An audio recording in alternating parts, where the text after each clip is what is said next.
What's up dude, c'est sûrement le scandale de la rentrée si vous n'êtes pas sur les réseaux.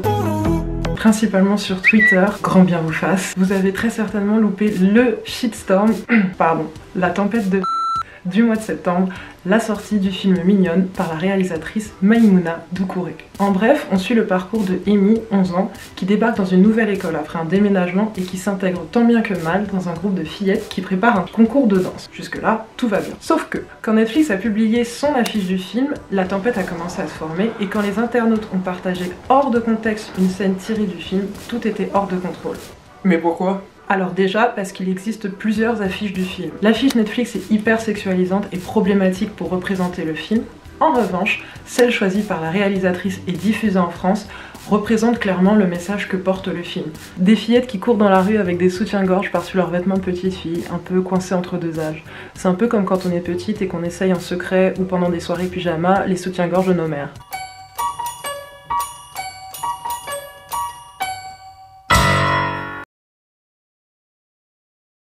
D'ailleurs, les vêtements ont un réel poids dans le film comme dans la réalité. Ils représentent un peu tout ce que les imaginaires collectifs font reposer sur un bout de tissu, que ce soit les vêtements qu'Amy adopte pour s'intégrer dans son nouveau clan, ou encore la robe sénégalaise qu'elle est censée porter au mariage de son père, les tenues de scène aussi que les mignonnes arborent pendant leur compétition de danse, ou encore le hijab que Amy porte à la mosquée. Les options vestimentaires en disent long donc sur les tiraillements et les pressions auxquelles font face au quotidien les jeunes adolescentes. Ça vous rappelle pas les débats sur les tenues en milieu scolaire qui ont fait beaucoup de bruit récemment? Un film actuel donc, passons. Au sujet de la scène qui a tourné sur les réseaux sociaux. Attention, spoiler. Il s'agit d'une des dernières scènes du film, la fameuse chorégraphie du concours de danse. Les fillettes ont mis au point une chorégraphie digne d'un clip à gros budget. Tout y est, twerk, pose lascive, tenue collée serrée et tout le tralala. Et la scène est peut-être un peu trop longue, c'est vrai, et peut-être pas assez critique. Elle alterne des plans serrés, peut-être un peu trop serrés, sur les corps tout menus des petites danseuses, en contraste avec leur chorégraphie très mature, et des plans larges sur le public, choqué, mal à l'aise, comme nous. Mais attends, dans la vidéo on voit pas les gens choqués à la fin. Mais justement Fred, comme par hasard, les réacs ont coupé les plans qui justifient cette scène. Parce qu'effectivement elle est longue, elle est hyper malaisante. Mais c'est justement ça le but. Comme les spectateurs de la compétition, nous aussi on est gênés. Et Dieu merci qu'on est gênés, sinon ça voudrait dire qu'il y a un truc qui cloche chez nous. D'ailleurs en voyant les réactions gênées, Amy se rend compte qu'elle a rien à faire ici et elle se casse. Fun fact, cette scène est tirée de faits réels. Maïmouna Doucouré a eu l'idée de faire ce film en tombant sur une compète de danse près de chez elle où des fillettes dansaient comme des adultes. Après ça, Maïmouna Doucouré a interrogé pendant plus d'1 an une centaine de préadolescentes sur l'impact des réseaux sociaux sur leur féminité et leur changement corporel. Elle a entendu tellement de choses difficiles qu'elle a décidé de faire le film Mignonne. Voilà pour les faits. Ouais, et alors ? Bah, ça aurait pu s'arrêter là, sauf que des milliers de personnes ont appelé au boycott, ils ont signé des pétitions, Netflix a dû s'excuser et a vu son nombre de désabonnements exploser, et surtout, Maïmouna Doucouré a été traitée de pédophile et a reçu des menaces de mort. Ouais, et le 12 septembre, Ted Cruz, candidat à la primaire républicaine aux États-Unis, a écrit une lettre au ministère de la Justice pour demander une enquête sur les conditions de réalisation du film qui, pour lui, est un film à caractère pédopornographique. Il dit que pendant le film, on voit le sein d'une fillette, alors que c'est faux. Le seul sein qu'on voit pendant le film est le sein d'une danseuse dont les fillettes regardent la chorégraphie sur leur téléphone. Fake, disgusting news. Et le 7 octobre, un grand jury au Texas a inculpé Netflix pour promotion de matériel obscène impliquant un enfant, en avançant que le film n'avait aucune valeur politique, scientifique ou artistique. Alors, il faut le rappeler, la réalisatrice s'est beaucoup entretenue avec les actrices et avec leurs parents pour s'assurer qu'ils comprenaient tous de quoi retournait le film. Il y a aussi eu un soutien psychologique par des professionnels pendant toute la période de production, ainsi qu'après la sortie du film pour gérer les retombées. Je vois les retombées. Le film a aussi obtenu le feu vert des services de protection à l'enfance. Heureusement, on commence un peu à sortir la tête de l'eau.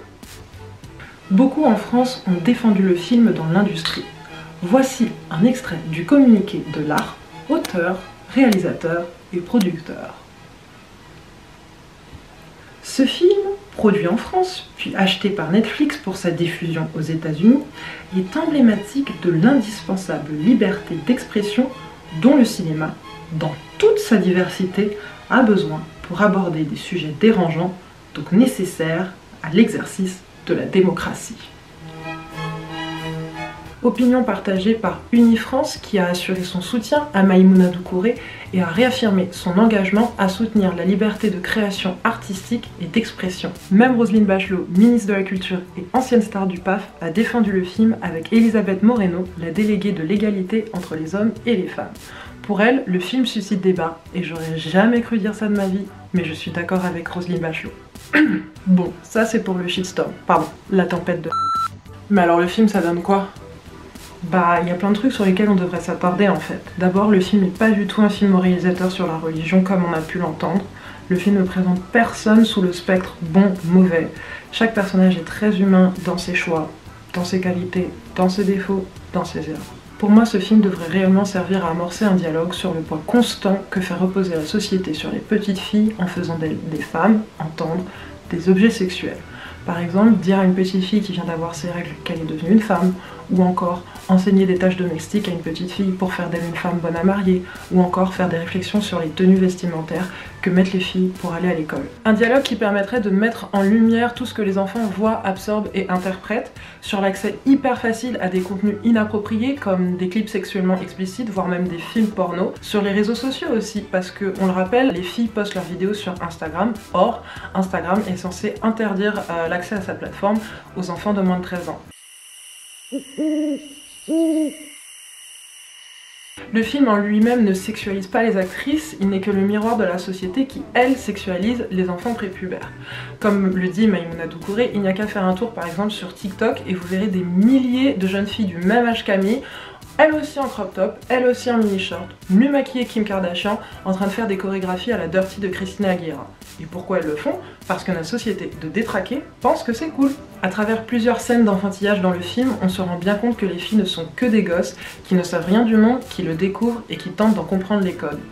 Et cette éducation passe effectivement par des scènes de vie entre filles, comme malheureusement la scène du préservatif, qui met bien en lumière le monde dans lequel on laisse évoluer les enfants. Plusieurs séquences du film prouvent bien que ce n'est pas un film sexuel, les filles ne savent même pas ce qu'est un préservatif ou le sida, et Amy ne sait pas où orienter son téléphone quand elle filme un garçon aux toilettes. L'éducation passe aussi par ce qu'on voit à la télé, sur internet, dans les pubs, au cinéma et sur les réseaux sociaux, et à l'ère du digital, énormément de contenu inapproprié et facile d'accès en quelques secondes. C'est d'ailleurs comme ça qu'Amy trouve un clip sexuellement explicite dont elle reproduit la chorégraphie avec ses copines. Et c'est bien ce que les filles avec lesquelles Maïmouna Doucouré s'est entretenue lui ont dit. Elles ont bien capté que plus les nanas étaient sexy sur Instagram et sur TikTok, plus elles récoltaient de likes. Maïmouna Doucouré a confié à Paris-Match que son film était un véritable cri d'alarme et que si aujourd'hui il fait autant de vagues et met autant de gens mal à l'aise, c'est qu'elle avait bien raison d'ouvrir cette boîte de Pandore. Ce film s'adresse aux adultes, notamment aux parents qui sont très absents dans le film et qui ne surveillent absolument pas le contenu auquel ont accès leurs enfants. Ils sont uniquement là pour faire peser énormément de responsabilités sur leurs rejetons et pour projeter beaucoup d'attentes sur eux. Avec ce film, Maïmouna Doucouré espère rappeler aux adultes, que ce soit les hommes politiques, les parents, les artistes, les éducateurs, que leur rôle est de protéger les enfants. C'est vraiment con que les personnes auxquelles ce film s'adresse soient trop bornées pour regarder la vérité en face. Parce qu'il s'agit bien de la vérité. Toutes les personnes avec qui j'ai conversé qui ont vu le film, au même titre que moi, se sont reconnues dans plein de passages du film. Que ce soit les photos un peu trop sexy, en quête de validation qu'on postait sur nos Skyblog ou sur nos MySpace, les tests vestimentaires, tout ça, tout y est. Storytime. Quand j'étais au collège, j'avais une pote qui avait attrapé mon string qui dépassait de mon pantalon et qui l'avait tiré jusqu'au-dessus de ma tête parce qu'à l'époque c'était la mode de faire ça et elle, ça l'énervait. Il y avait aussi une meuf, en 5ème, qui avait décidé de faire des bails sur sa webcam sur MSN pour 2 mecs populaires du collège, qui l'avait filmé à son insu et qui avait fait tourner ça dans le bahut. Et je vous parle d'une époque où il n'y avait même pas les réseaux sociaux. Vous imaginez aujourd'hui? Et cinématographiquement, c'est comment? Bah vraiment, le film est bien fait. On en vient tout de suite au but, il n'y a pas de scène inutile. On comprend tout de suite de quoi le film parle en fait. D'abord du regard, celui d'Amy sur elle-même, elle se découvre. Il y a aussi le regard réprobateur de sa grand-mère, le regard approbateur de ses copines, le regard des garçons, le regard des adultes et le regard du spectateur. Ensuite, le point de vue. On voit la vie directement à travers les yeux d'Amy. Et ça change! On est dans les baskets de la victime en quelque sorte, comparé à d'autres films comme Lolita ou American Beauty, où le spectateur est presque encouragé à pardonner le protagoniste sous prétexte que les filles seraient un peu aguicheuses. La volonté de la réalisatrice était de nous mettre dans les baskets de la petite fille, de voir comment se passent ses journées, son quotidien, tout ça.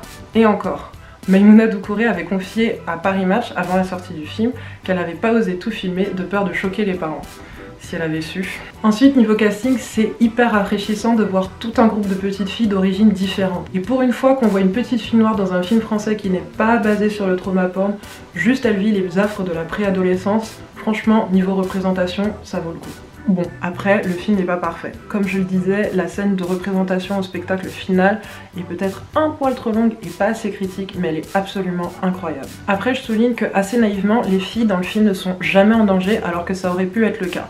Bon, je veux bien comprendre que c'est pas le propos du film et qu'on n'a pas besoin de ça pour faire avancer le débat, mais je pense aussi que si les adultes et les parents se rendaient compte dans quel danger physique les petites filles se mettent, ça leur remettrait les pendules à l'heure. Parce qu'en réalité, les fillettes sont en danger. Vous vous rappelez l'histoire du mec de 28 piges qui avait ramené chez lui une gosse de 11 ans pour avoir des rapports sexuels et qui avait été acquitté en 2018 sous prétexte que parce que la petite fille avait posté des clichés un peu révélateurs sur internet, elle était consentante? Non mais allô quoi. Donc les gens, ils ont craqué pour R. Mais grave, et moi je trouve que c'est giga des hypocrites, wesh. Elle est où cette énergie quand faut boycotter Polanski au César? Pourquoi ce qui dérange c'est les enfants face cam et pas les pédophiles derrière la caméra? Bon, après je veux bien comprendre qu'après #MeToo, Harvey Weinstein et plus récemment Jeffrey Epstein, tout le monde soit un peu sur les dents. Mais faut pas tout confondre, wesh! Et puis ça me fait marrer que le film choque, mais que personne soit choqué par TikTok où des milliers de jeunes filles en petite tenue dansent pour le plaisir de tous, notamment pour celui des moins bien intentionnés. Personne ne s'insurge avec autant d'intensité contre les scènes très explicites jouées par des adultes censés être des enfants ou des adolescents, notamment genre dans Riverdale ou dans Lano to Wano. Les Américains ils appellent au boycott alors que c'est les premiers à regarder depuis des années à la télé des enfants se pavaner comme des adultes. Que ce soit le Disney Club, Dance Mob, Toddlers and Tiaras, tout ça franchement c'est borderline. J'en profite pour rappeler que Hollywood regorge de cas plus que borderline. Dans Little Miss Sunshine, le personnage d'Abigail Breslin, alors âgée de 10 ans, entame sur scène pendant un concours de beauté une danse plus qu'explicite qui choque les parents présents dans l'éditoire.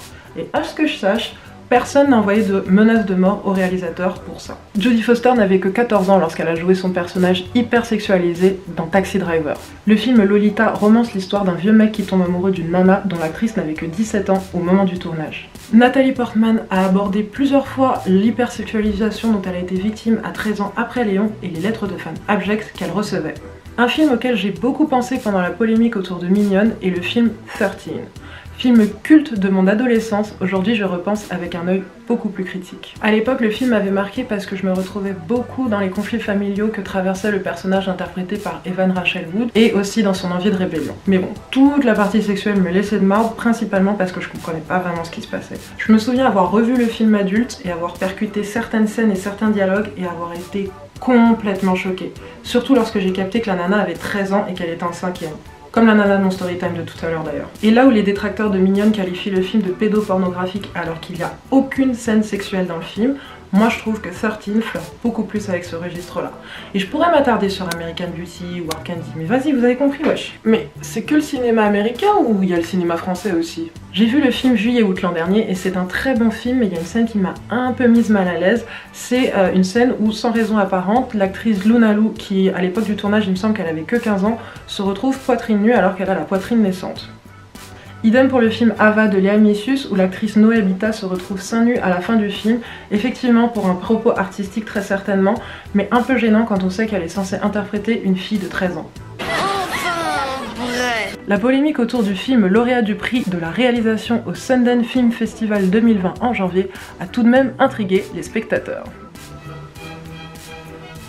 Une étude indique que 52% des personnes qui ont regardé le film à sa sortie sur Netflix l'ont fait à cause de la polémique. Et 29% ont dit que c'était une des raisons principales. Et les 3/4 ont admis que la polémique était claquée au sol. Voilà, la cancel culture. J'espère vraiment que les réacs n'auront pas annihilé la carrière de Maïmouna Doucouré qui travaille déjà sur 2 autres longs métrages autour du thème de l'enfance. Celle qui ne se voit ni activiste ni politique, mais qui espère, grâce à l'image et aux histoires, à avoir un impact fort et à faire bouger les lignes, a besoin de vous et de moi. Donnons-lui la force. Armelle, out.